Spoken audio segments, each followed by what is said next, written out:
Australia is a nation defined Australia by had the starkness. most, had a massive Evoking problem, images of the New here World also. and mirroring the process of Western expansion, European settlers arrived on an untamed continent, pushed across vast wilderness through hostile indigenous populations, and established, then doggedly defended, a few narrow bands of civilization. As the years rolled forward, cascading sequences of gold rushes and increasing need for agricultural output like the whole history pulled of Australian society Australia is further just from the very interesting to convenient me. natural harbors where it began. Because it was like one With of the man last and places beast that there was continuously working like, to reclaim the land they discovered slash usurped, colonized, the right? increasingly small and informal groups of settlers on the frontier relied on their more advanced weaponry to maintain their foothold. Guns matured into a standard issue piece of kit was like the for Wild those West a little straying bit. beyond the established towns. A century on, that reality remained. 20th century Australians continued to leave the comfortable confines of coastal cities in hope of transforming rural land into a living. Those that found themselves in this less urban life, in turn, inherited a unique culture and identity framed around individualism and rugged self-reliance.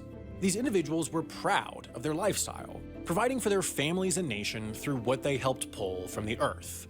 Yet, even as technology advanced, nature proved unruly, and so rural Australians continued to rely on their weaponry to defend their crops or livestock or minerals from the other. Among this population, guns had become conflated with culture. They were important tools, they were pest control, they were family heirlooms, they were security. But as urban Australia continued to develop alongside rural Australia, guns in cities and suburbs began to seem superfluous. Tools no longer worth the inherent risk of operating, and in untrained or uncertain hands, potential disasters. Yeah. All the while, as this rift widened, the weapons grew more effective. The destructive potential of a minute shrunk down to a second. What was once but a cultural difference morphed into an issue. Should personal gun ownership be allowed? Was the necessity of some stronger much than different the from risk the to most, American and as the gun potential ownership? for misuse grew in step with technological development? As the century progressed, as the cosmopolitan and countryside continued to drift apart, the issue escalated, and the questions informing the issue begged for an answer. Australia's gun debate, informed by history, landscape, and legacy, intensified by growing urban-rural divide and the technology's ruthless efficiency, was at an impasse. As one exasperated New South Wales politician voiced after a futile national gun summit in 1987, quote, "It will take a massacre in Tasmania before we get gun reform in Australia." Nearly a decade later, his words proved prophetic. It was just after 1 in the afternoon on the 28th of April, 1996, when a 28-year-old man in a yellow Volvo entered the Port Arthur historic site. Carrying what security described as a sports-type bag through the tourist-laden formal penal colony, the man entered a busy cafe, ate a meal, then opened fire on unsuspecting tourists. Damn. Within just 90 seconds, the gunman had killed 20 people with 29 bullets. Leaving the cafe, the shooting then continued. Usually people have like a motive, By the you time know, of his like capture the following day, and stuff the like gunman that. had killed 35 and injured another 23. In the the hands hell? of the murderer throughout his rampage was a semi-automatic Colt AR-15, a weapon that, under Tasmania's uniquely hands-off gun laws, was available for purchase without a license. That looks like an All M4. told, it was the worst mass shooting in the nation's history, and while perpetrated in a far corner of the country, the sheer depravity rocked Australia to its core. Yeah. Is Tasmania like For way a more moment, wild The shocked nation than, stammered. Then it began to move. Australia? When the Port Arthur shooting was Australia's largest, it was far from the country's first. The Hoddle Street killings and the Queen Street massacre, just months apart in Melbourne in 1987, had set the backdrop for that year's ultimately I fruitless thought Australia national was like gun super summit. safe. The gun violence continued into the new decade too, with one or more shootings in 1990, 91, 92, and 93. Holy. In 10 years, Australia experienced 12 mass shootings, abruptly ending the lives Dude, coming of from a 98 country people. that pretty much never While had a gun mass ownership shooting. was I don't even common had. across the nation's history, We never had a mass shooting. The increase in mass We never had a shootings shooting. and a high firearm death Pretty rate of much. 2.84 per 100,000 people, well above England's rate of 0.42 per 100,000, were becoming too much for most Australians to bear. By 1996, Okay, maybe we had punctuated by the shootings, most but no mass horrific shootings. shooting of them all, Australians had had enough. In a Makes poll sense, run makes days sense. after the Port Arthur massacre, 90% of the 2,058 respondents supported a national ban on automatic and semi-automatic firearms, and 88% supported Honestly, registration I don't think requirements for people all should be allowed to firearms. own guns. Simply put, average, everyday Australians were ready for change. But popular public attitudes won't move policy alone. The only reason A people need fundamental guns is restructuring because of other people Australian have gun guns. laws was anything but a foregone conclusion in the wake of Port Arthur. Any attempt at sweeping change would have to navigate take away the around guns, the country's powerful gun it'll be lobby, fine. a vocal and impassioned just take away minority of from rural everyone. Australians wary of government overreach, and the fact that gun policy was governed not by the federal government, but by states. And yet, the day after the shooting, John Howard, Australia's Prime Minister for all of 48 days, announced his effort to push through major gun law reform. Howard and his coalition government had ample room to cop out, to throw their hands up and say it was a state-level issue. Instead, they pushed on. As he later reflected, quote, "You never let a good crisis go to waste. Tragic though the event was, it gave us an opportunity to do something in the wake of it so that those lives were not lost in vain." In the days that followed, cabinet meetings poured over studies pulled together by non-governmental groups like the Coalition for Gun Control and previously internally produced policy recommendations that followed the Melbourne So they shootings. banned the guns overall? Outside of cabinet meetings, Howard urged representatives from his coalition of Liberal and National Party members to stand with him. But as Howard applied pressure on conservatives representing rural Australia, so too did the nation's gun lobby, which organized marches, street demonstrations, and speeches.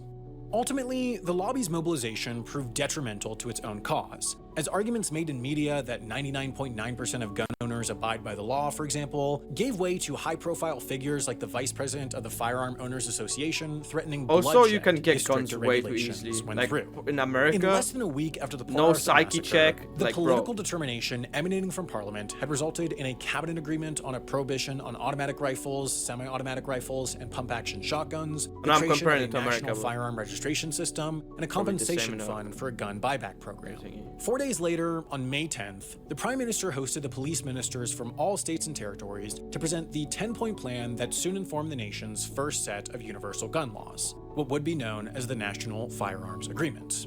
Even with broad public support, the NFA was hard won. Queensland, the Northern Territory, and Western Australia refused to agree to the NFA for months and pushed for semi-automatics to remain legal as long as they were crimped or modified to carry limited rounds. Only after Howard threatened to expand federal power did they join the nationwide program. In some places, the NFA was bitterly resented. During speaking tours intended to explain what and was promote that? the program, Deputy Prime Minister Tim Fisher was burned in effigy What in was Queensland's that? state of Are you push guys- for semi-automatics to remain legal as long as they were crimped or modified to carry limited rounds. Only after Howard threatened to expand federal power did they join the nationwide program. In some places, the NFA was bitterly resented. Bro, they're just what the fuck? During speaking tours Okay, intended chat- to explain chat. and promote the program, This is so Deputy weird Prime to Minister see Tim from- Fisher was from burned my in perspective effigy in the being Queensland Polish. state of Like, Gympie, nah. while Prime Minister Howard donned a bulletproof vest when speaking in Sale, Victoria. With Freaking all states hailing and out there. territories signed on by the middle of 1996, the agreement flipped Australia's loose, decentralized gun laws on their head. What was once a system so scant that a law student reading through gun statutes thought there were pages missing had suddenly become one of the world's most thorough. Every gun and gun Okay. sale now had to be recorded in a national registry. Anyone who owned or sought to own That's a a gun good needed step. to prove they had a genuine reason. Crucially, in the eyes of Australian policymakers, self-defense was not one. Semi-automatic rifles and shotguns were now banned except for when a farmer or professional shooter could prove genuine Yeah. reason. I think in Gun England you owners now can needed still to be have a 18 or gun if you're older, a farmer. needed to pass a safety course, and had to abide by strict gun storage rules. Something like that. And if in possession of a newly prohibited gun, Australians now had 12 months to surrender it and receive fair compensation, funded by a one-time Medicare levy. A year later, Australia had confiscated and destroyed 650,000 guns, and it did so under budget, as the project cost Australian taxpayers around $360 million. Damn, there's so many guns. So, did it work? I wonder what would Did the happen if sweeping, America disruptive did it. reforms of the National Firearms Agreement actually save lives? Well, I think it would in be the better decade leading for up to the America, Port maybe. Arthur massacre, Although the America country is so deep experienced into 12 it. shootings with at least 4 fatal victims, totaling 98 individuals killed. In the decade after the Port Arthur massacre, Australia experienced Zero? none. In fact, Bro. in the 26 years since, there have been only 3 mass shootings with a How total isn't of that 12 like a- victims. How Proponents isn't point that to like this as the good conclusive thing for piece a of country? evidence that Australia's gun restrictions were a masterstroke of public policy, a single maneuver that solved a massive, deadly problem. But And you know others are quick freaking to point Australians out are wild, that mass okay? You know they're shootings crazy. are a relatively rare event. Even during Australia's most notorious and deadly decade of shootings, They get crazy they down occurred under. just over once a year. While undoubtedly tragic on a human level, from a statistical standpoint, this frequency instills relatively low confidence in Yeah. any observed trend. The confidence That's is lowered so yet good. further when glancing back another decade. From 1976 to 1986, there were just 2 shootings with 10 total victims. So, was the 10 years starting in 96 the deviation from the trend, or was it the 10 years starting in 86? Especially in the context of mass Was it shootings, before 86 where they didn't shooters really get have guns, or inspired by what? shooters who get inspired by shooters, was there simply a spate of violence followed by a regression to the mean? To determine this, one can substitute guns, this but- low frequency statistic for a higher frequency equivalent. The more data points, the more one can be confident in Interesting. causation over mere correlation. While the National Firearms Agreement was implemented in Was it like a response to a spiral? mass shooting, it was concurrently designed to address all types of gun violence. So, Australia's overall firearm mortality rate can be used as a proxy metric in examining the policy's effectiveness. In 1996, the year of the Port Arthur massacre, this rate sat at 2.84 gun deaths per year per 100,000 people. Today, it's just 0.9. A threefold drop in mean, less than that's 3 freaking decades amazing. surely proves that gun control curbed gun violence, but some are quick to Surely. respond that trends don't mean anything. What is in the isolation. argument for guns? Glancing backwards, firearm fatality in Australia was Self-defense, already right? on the decline, and the drop from 2.84 was just a continuation protection of your the drop from property. 4.7. Which is Prior kind to of 1996, according to research led by gun policy expert Philip Alpers, the rate of decline was an average of 3% a year. Post-1996, however, it accelerated to 4.9, a meaningful, measurable, near doubling in rate right after the most significant gun policy reform in decades. Now, Interesting. while certainly stronger, there are still potentially holes in this proof. One could, and some have argued, that this too could be random chance. That the rate of decline had the option of staying the same, or decelerating, or accelerating post-1996, and it just so happened that the third option occurred. But there is yet another method of establishing causality, a method that has real-world, practical evidence behind its effectiveness. It's called rare event predictive modeling. You see, predictive modeling for common events is fairly straightforward. A streaming service like Netflix, for example, will use troves of data to build out a model for how long it expects a given customer to stick around based on factors like their age, home address, gender, and more. This model is useful since if the company learns that a given sign-up in Illinois, for example, stays subscribed on average 4 months longer than a given customer from Massachusetts, the company can afford to spend more marketing to those Illinois-based customers since their lifetime Interesting. value is higher. Netflix and others rely on the sheer quantity of data points to build out highly specific, highly accurate models like this. The rarer an event becomes, though, the tougher it is to build out an accurate predictive model. But it's not impossible. And the reason why it's not impossible is because time and money have been poured into developing and validating predictive models for rare events, thanks to the massive industry it makes. Insurance. How the insurance industry works is simple. Individuals are way more afraid of having a 1 in 10,000 chance of having their home robbed and having to spend $100,000 to replace things than having a 1 in 10 chance of breaking their microwave and having to spend $100. I mean, That's despite the fact that in either scenario, the average person is going to be out $10 either way. $100,000 divided by 10,000 is $10, and so is $100 it's just because it's divided by so 10. much more, right? While Like, in isolation and lose. logical, this bias is in reality pragmatic, since far more people can weather a $100 expense than a $100,000 one without going Yeah. into debt and financial hardship. 'Cause if it Therefore, happens, what it's insurance like kinda does is GG. aggregate 10,000 people with that 1 in 10,000 chance together and charge them each $10 so that the one of them that does get robbed doesn't go into financial ruin. Except they don't really charge them $10. They charge them, say, $11 so that they can turn a profit, but in order to do this, they need to determine what the likelihood of a given individual getting robbed is. And again, the events that insurance companies insure against are by their very nature rare because those are the ones people are worried about. Therefore, insurers need to take in a minuscule number of data points and build a predictive model based on them. If they do it wrong and consider home robberies more common than reality, they'll overcharge and a competitor will come in, undercut their prices, and capture all their customers. If they consider it less likely than reality, they'll run out of money from paying out more to robbed customers than they take in. Okay, so I guess that's kind of difficult. Without diving into the mind-numbing mathematics behind rare event predictive modeling, the proof that it works is that the insurance industry exists. The proof is that these companies can only make a profit if they've accurately predicted the commonality of events as rare and unlikely as sinkholes, earthquakes, volcanic eruptions, missile attacks, plane crashes, bear attacks, and more, damaging and destroying homes.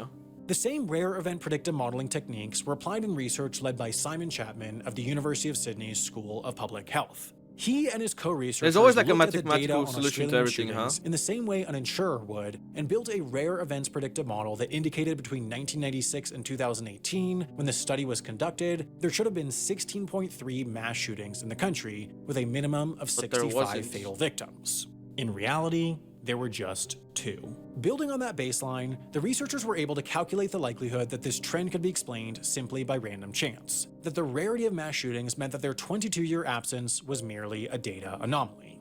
The answer was 1 in 200,000. Damn, okay.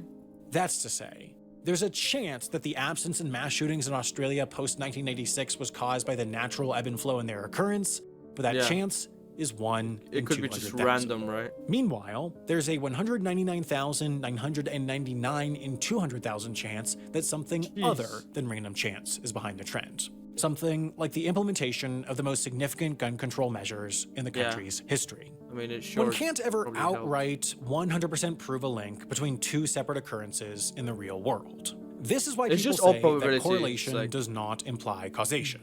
If you asked a data scientist to prove that flipping your light switch led to your light turning off, they tell you that there's a chance that the light was on a timer scheduled to switch off. It's like that, it's 50-50, right? So you think it's like, okay, next one is going to be it, but it always is 50%, being bribed to make them look more correlated than reality. Like, for example, it was or that there's a chance that the light wasn't real in the first place and was just a like, it was black, I don't know, 10 times in a row, so it's got to be red on the next one, right? But always 50-50. Hologram made to make you think it was turning off in time with the switch. These are all unlikely, but technically not impossible. In a world of infinite possibility, one can always find another genuinely possible cause for a given outcome. The data scientists will always tell you there's a 1 in a lot chance that something other than flipping the switch led to the light turning off. But probably not. It probably wasn't any of that. Flipping the light switch probably led to the light turning off. In every way, it's tough to make videos about subjects with the weight and tragic significance of this one. From word choice and motion graphics to visuals, and a close reading of YouTube's content guidelines, we have to put a lot of thought into how to cover and visualize this story. Thankfully, we have our sponsor Storyblocks, who has allowed us to take the subject on in the first place by sponsoring this tough to monetize